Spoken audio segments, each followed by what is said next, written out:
kisah Nabi Bani Israel. Allah Subhanahu wa Ta'ala berfirman, yang artinya, dan ingatlah ketika Musa berkata kepada kaumnya, sesungguhnya Allah menyuruh kamu menyembelih seekor sapi betina. Maka mereka berkata, apakah kamu hendak menjadikan kami buah ejekan? Musa menjawab, aku berlindung kepada Allah sekiranya menjadi seorang dari orang-orang yang jahil. Mereka menjawab, mohonkanlah kepada Rabb-Mu untuk kami, agar dia menerangkan kepada kami, sapi betina apakah itu? Musa menjawab, sesungguhnya Allah berfirman bahwa sapi betina itu adalah sapi yang tidak tua dan tidak muda. Pertengahan antara itu, maka kerjakanlah apa yang diperintahkan kepadamu. Mereka berkata, mohonkanlah kepada Rabb-Mu untuk kami, agar dia menerangkan kepada kami apa warnanya. Musa menjawab, sesungguhnya Allah berfirman bahwa sapi betina itu adalah sapi betina yang kuning tua warnanya.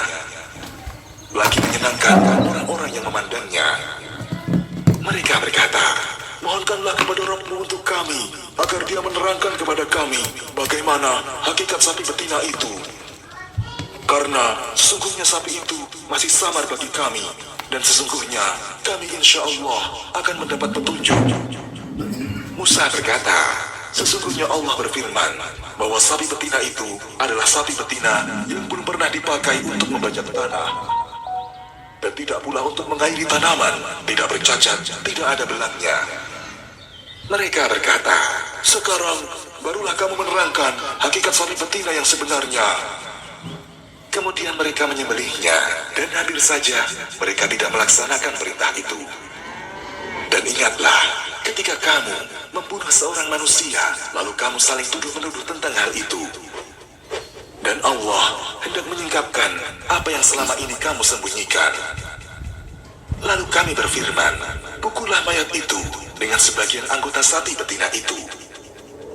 Demikianlah Allah menghidupkan kembali orang-orang yang telah mati, dan memperlihatkan kepadamu tanda-tanda kekuasaannya agar kamu mengerti. Quran Surat Al-Baqarah ayat 67 hingga 73. Beberapa ulama salaf mengatakan, di kalangan Bani Israel terdapat seorang laki-laki mandul. Sedang dia mempunyai harta kekayaan yang melimpah, dan dia mempunyai beberapa orang keponakan. Semua keponakannya itu sangat mengharapkan kematiannya, agar mereka dapat mewarisi hartanya tersebut. Kemudian, di antara mereka ada yang beranjak untuk membunuh orang tersebut pada malam hari, dan kemudian melempar mayatnya di persimpangan jalan. Ada juga yang mengatakan, mayatnya diletakkan di depan pintu salah satu dari mereka, yakni Bani Israel. Keesokan harinya, orang-orang bangun dan ramai memperbincangkan mayat orang tersebut. Kemudian ada salah seorang keponakannya datang dan langsung berteriak secara histeris, seraya memukul-mukul dirinya sendiri.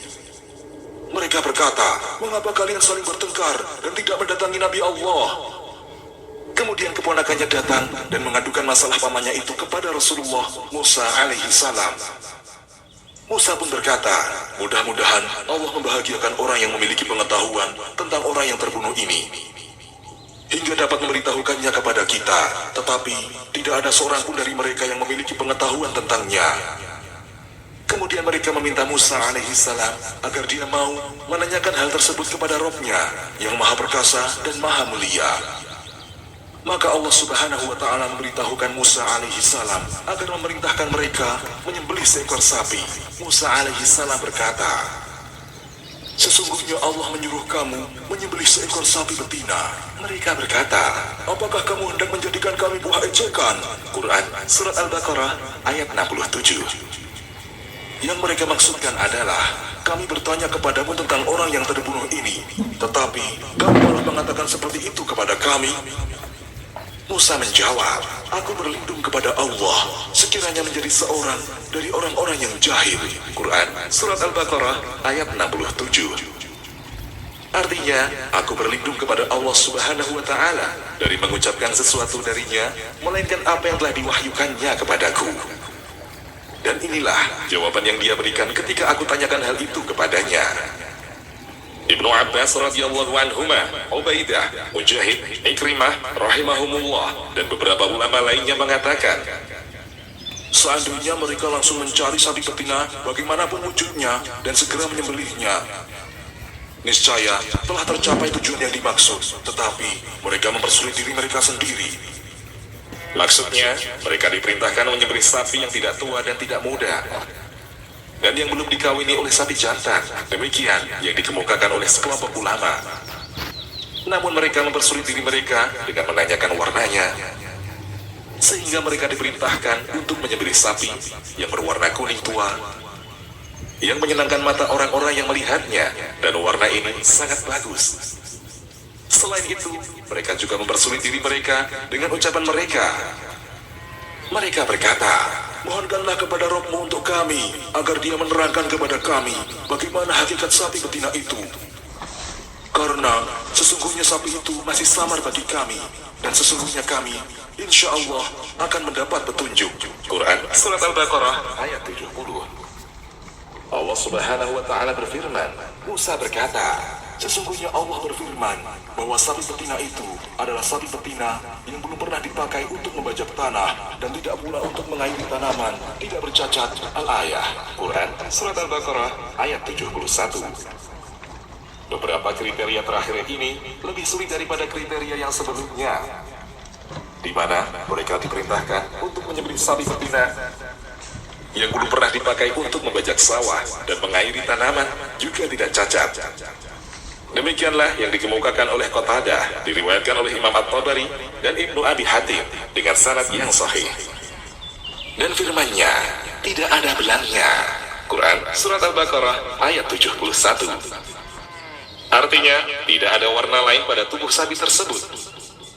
Bahkan, tidak boleh ada cacat sedikit pun, maupun campuran warna lain yang selain warna yang ditentukan. Setelah diberikan batasan kriteria sapi tersebut, maka mereka berkata, sekarang barulah kamu menerangkan hakikat sapi betina yang sebenarnya. Quran Surat Al-Baqarah ayat 71.